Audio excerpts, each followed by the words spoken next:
new LinkedIn Hiring Pro can't undo your last hire, the no-show. Who set you back because they didn't show up on day one, or day two, or ever again. And now your product launch is delayed because you're talking to alien abduction podcasters to track them down. But LinkedIn Hiring Pro can help make sure your next hire sticks. In fact, businesses who use LinkedIn are 24% less likely to reopen a role in the next 12 months. Hire right the first time with LinkedIn Hiring Pro. Post a free job today at linkedin.com/quality. This episode is brought to you by Accenture. When your advertising operations fall out of sync, everything else follows. Spotify and Accenture are working together to reinvent the rhythm of ad sales, using automation, analytics, and smarter workflows to simplify campaign delivery and access better data across the business. The result? Less time spent on operations, more time connecting brands with the moments and fandoms that matter most. Learn more at accenture.com/Spotify.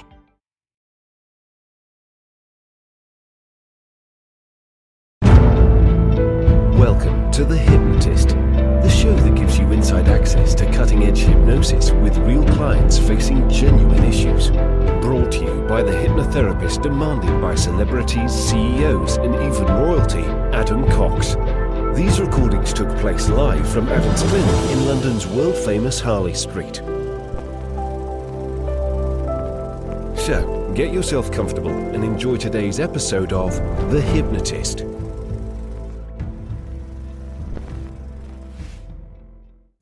Hi, it's Adam here, and you're about to listen to a performance anxiety hypnosis session that was created for one of the top Jiu-Jitsu players in the United States, had won tournaments at a very high level, but had had the experience of a high-profile loss a few years ago, and because of that, it had shaken their confidence. They'd got into their own head, because of the way in which they lost was quite a public way of doing it.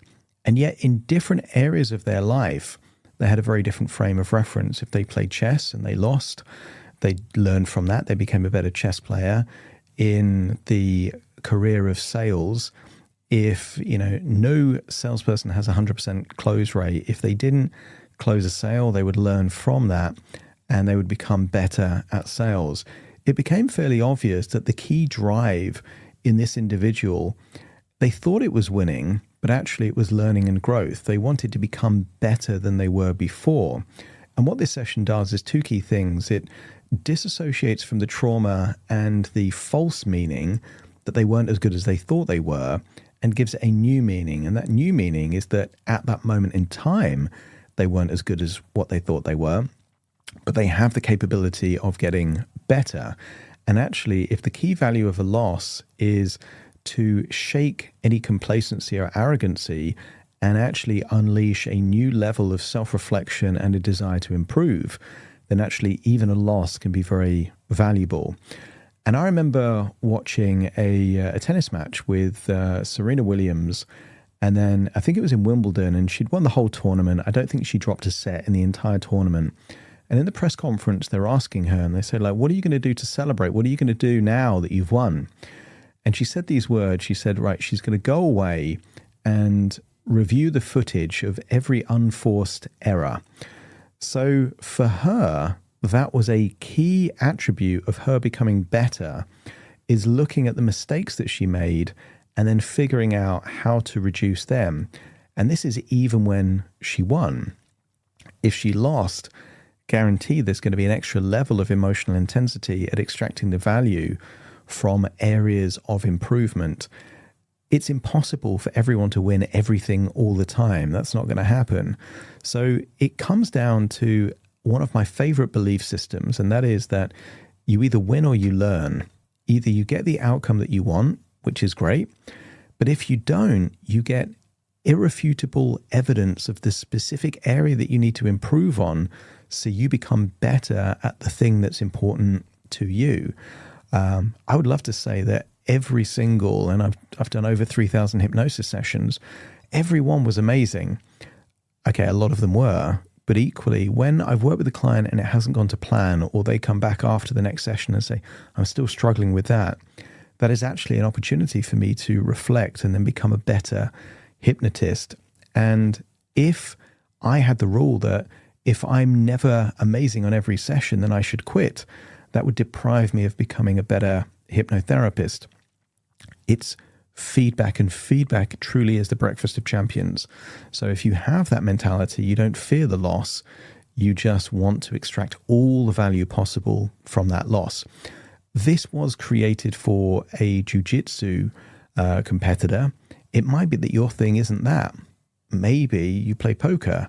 Maybe it's a different sport. Maybe it's in your career. Maybe it's in a relationship.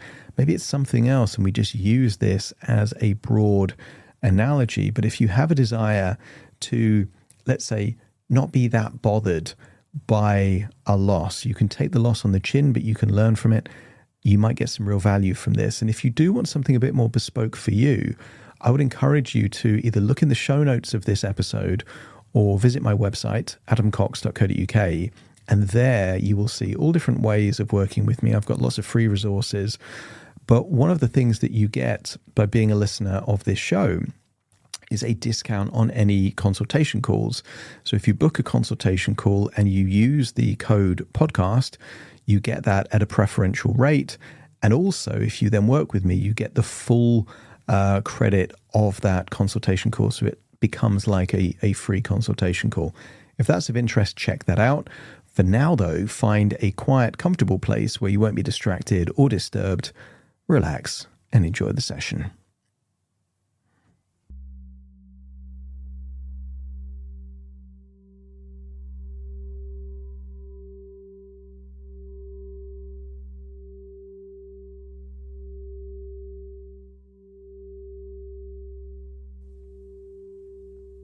Take a deep breath in. And as you breathe in that feeling of quiet confidence and relaxation. And as you exhale, give yourself permission to release any tension, any stress, any worries. That's right, and just notice that with your eyes closed, how much easier it becomes to focus on the sound of my voice.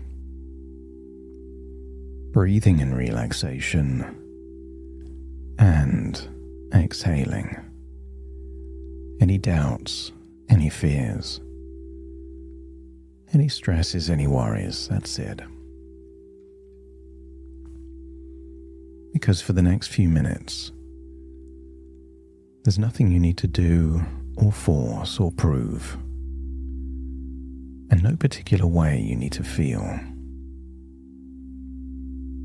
Hypnosis is something you experience, and there is no prize for going deeper than somebody else. No opponent to defeat, and there's no way that you can get it wrong. And you can just simply notice the rhythm of your breathing, that subtle movement of your chest, the weight of your body beneath you. That's it. The way your muscles can begin releasing any tension, especially the tension that you no longer need to hold. And I want you to focus on the tiny muscles around the eyes, just softening and loosening, relaxing the small muscles around your eyebrows, eyelids, and just allow that comfort to slowly spread through your face, down into your jaw, your neck, across your shoulders. And what if every breath can become a signal to let go?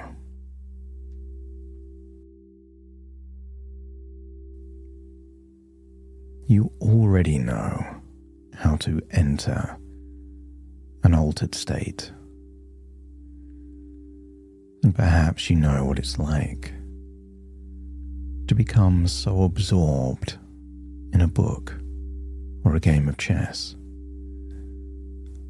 or something else, so much so that the rest of the world just disappears.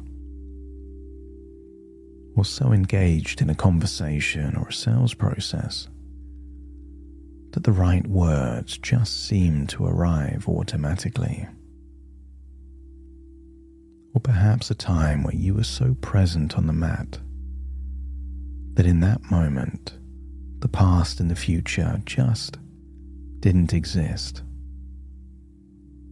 There was only movement, pressure, space, timing. A game of chess on the mats, the next intelligent response. That's it.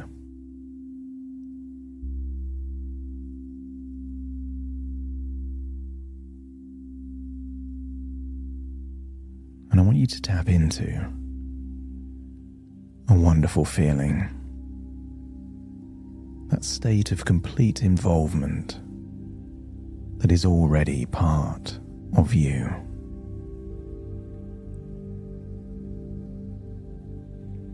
And you can begin entering it now, not by trying harder, but by becoming increasingly curious about how easily your conscious mind can become quieter, while that deeper intelligence listens, learns, and reorganizes. There are some lessons you understand intellectually, and there are other lessons that become instinctual. And what if today those two can start merging into one? I want you to imagine perhaps a private room with a big screen, maybe a comfortable room, and maybe you can imagine sitting safely at the back of that room. And I want you to imagine there's two versions of you in this room. You at the back, seeing yourself sitting down looking at a screen. And then on the screen, I want you to imagine it's playing a clip, a YouTube clip from perhaps 4 years ago. And I want you to feel how you would feel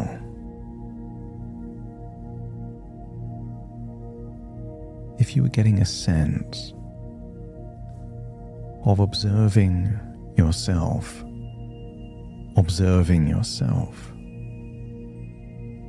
there on a screen. And because you're all the way at the back, you may notice that the screen is smaller than you expected. It's almost like you're 3 or 4 parts removed from a memory. There's the you now, thinking about you at the back of a room, observing you at the front of a room, competing in a game, a match, there on a screen that took place several years before. And the people in the crowd are indistinct and unimportant. And you know with absolute certainty that whatever happened then is not happening now. It's just information stored by the mind. And information can be reviewed without it needing to be relived. And from this safe distance, you can allow the old match to play quickly on that screen. On YouTube, you can set it at 1.25 the speed, or 1.5 or twice as fast. And just see everything happening at double speed, and continue until it's completely over. And just notice the younger version of you. You were competing with the knowledge and experience available to that version of you.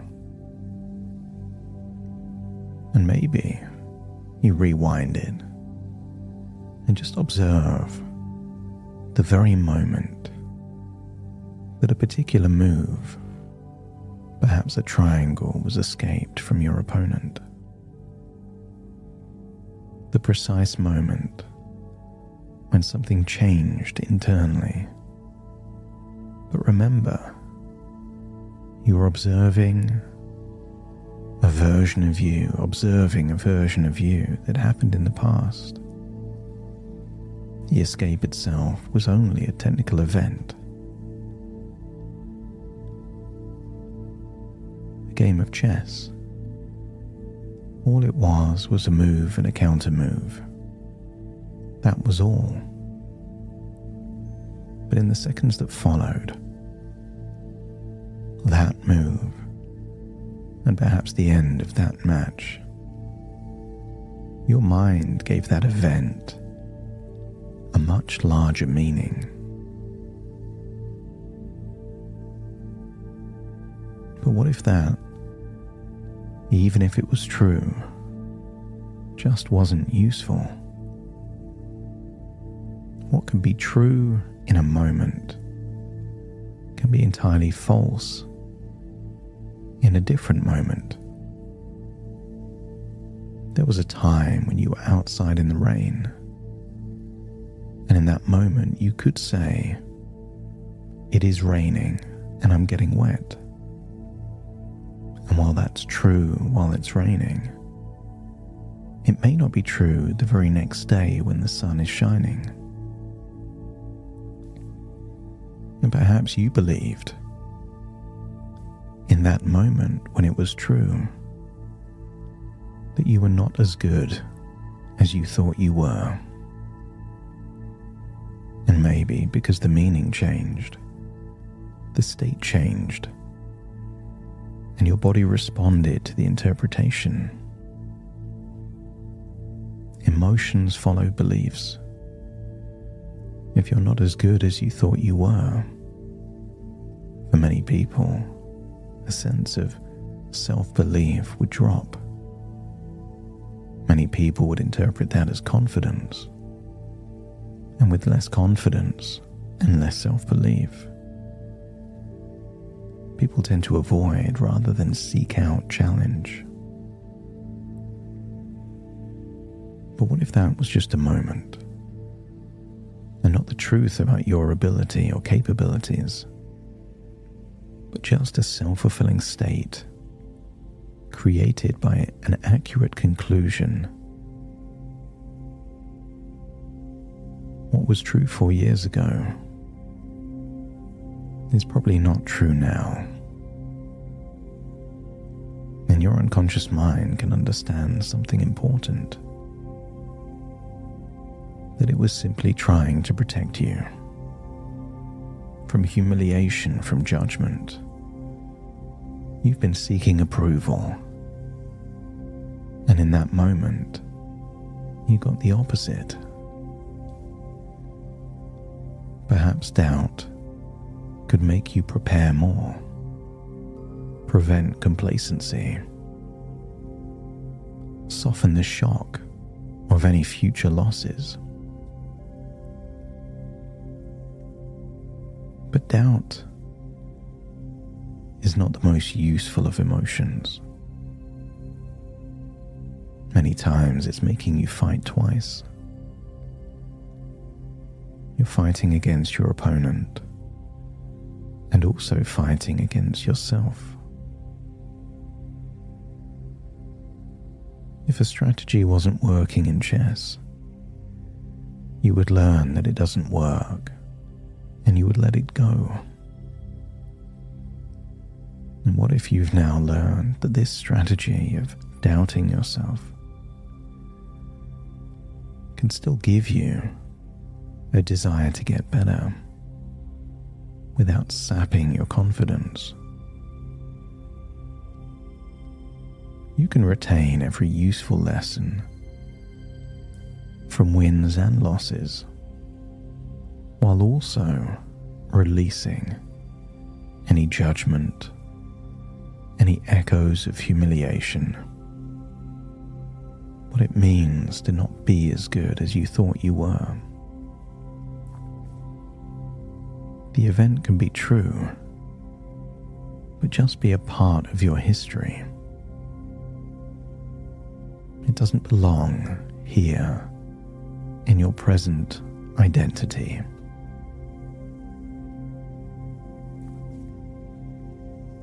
I want you to imagine seeing a version of you in the room with the screen, and you're in the screen. And just imagine pausing it on that very moment where the triangle was escaped. And just imagine a subtitle. You don't have to picture it, just imagine. You've seen movies with subtitles. But imagine the subtitle says something like, "I'm not as good as I thought I was," right there on the screen, under the triangle being escaped. And then, all we're going to do is change it, anchor it to the past. Instead of stating in the present, "I'm not as good," we really force it into the past. I wasn't as good as I thought I was back then. Notice the difference. It can be true 4 years ago and not true now. Then is not now, and who is not was, and was is not am. That version of you had not yet learned everything that the experience would teach you.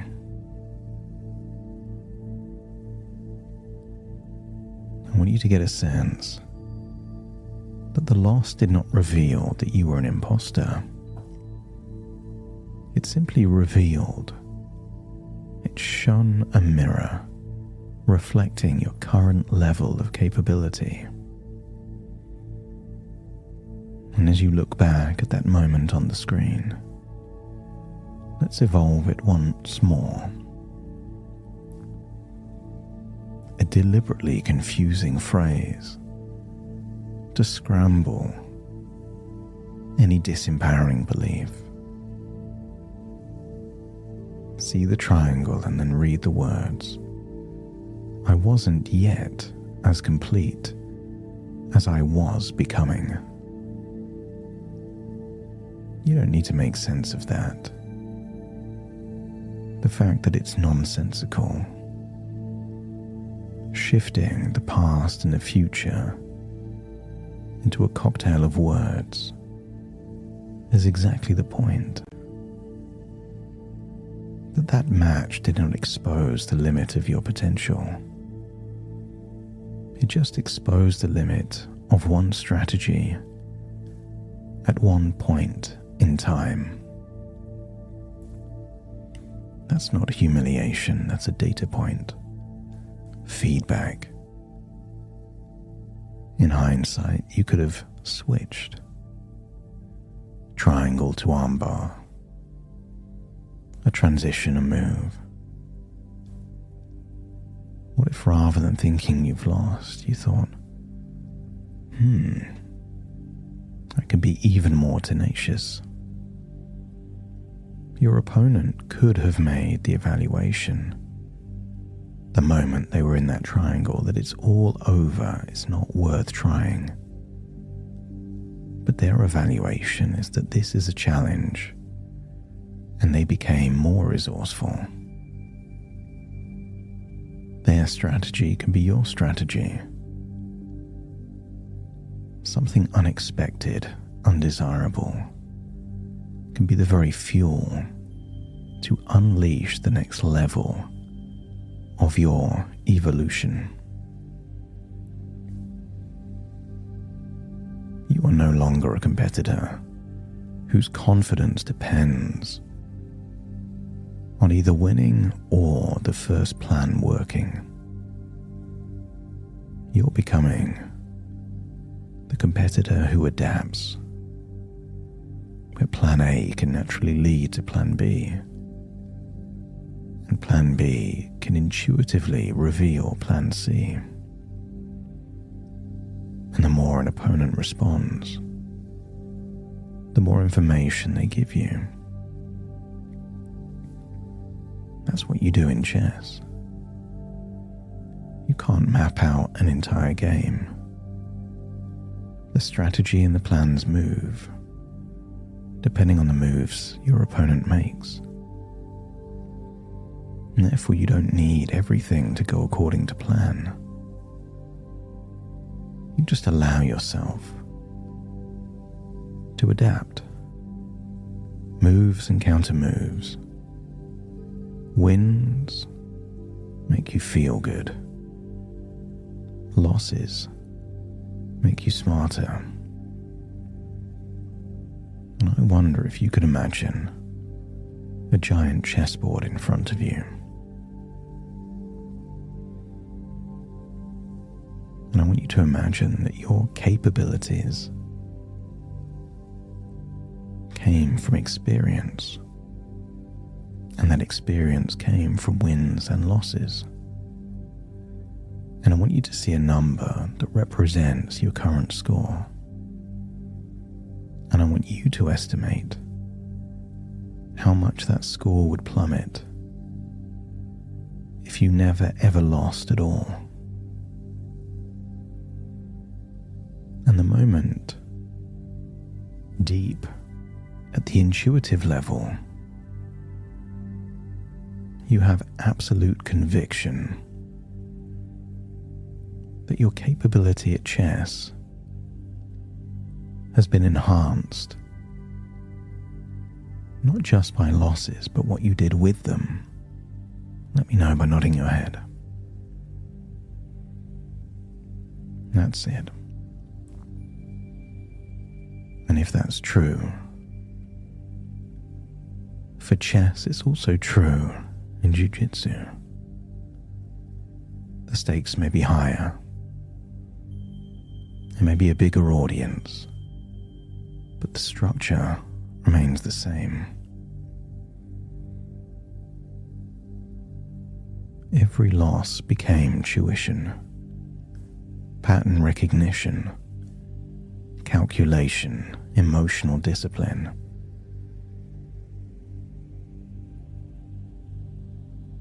You either win or you learn. And when you learn, that experience contributes to future wins.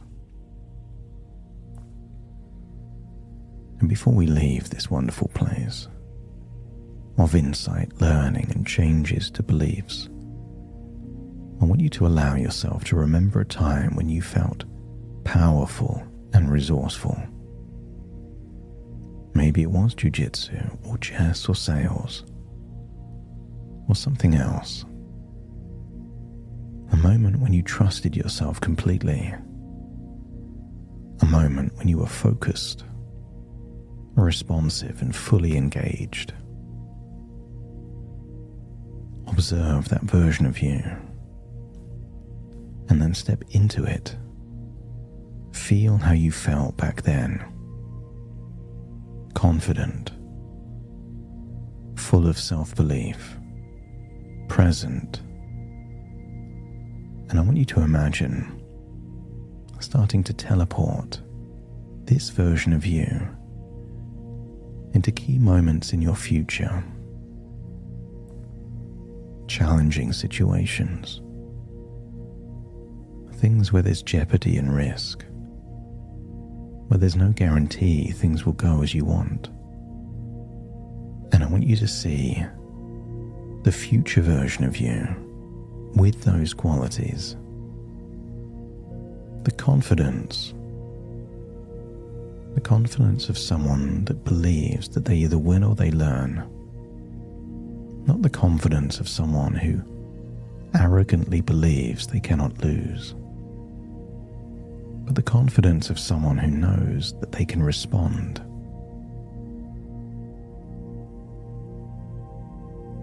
Float up out of your body and start observing the future version of you,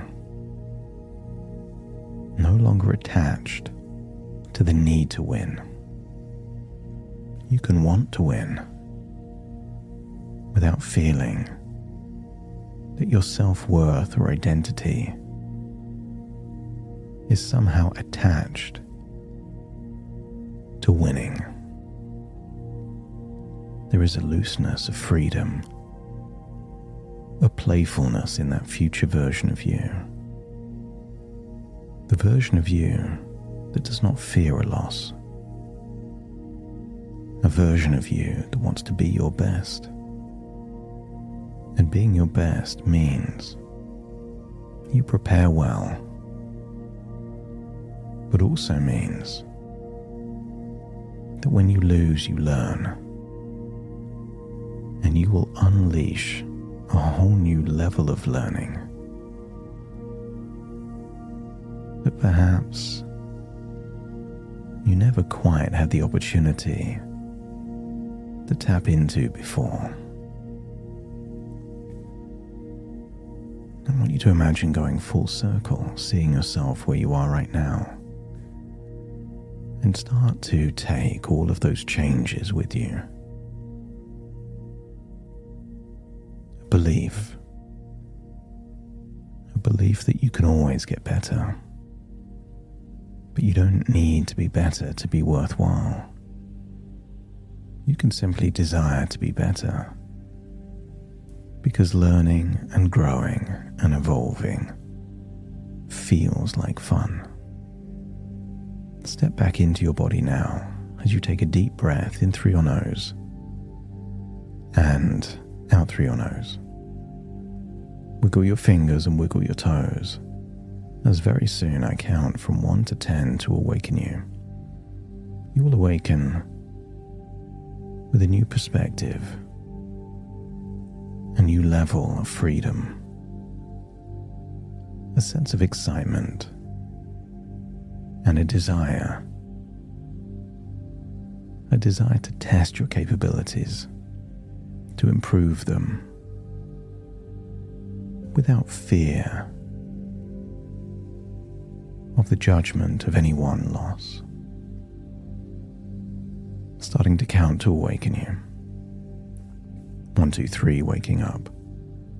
4, 5, 6, more alert. 7, 8, open your eyes, open your eyes. 9, 10, wide awake, wide awake, wide awake.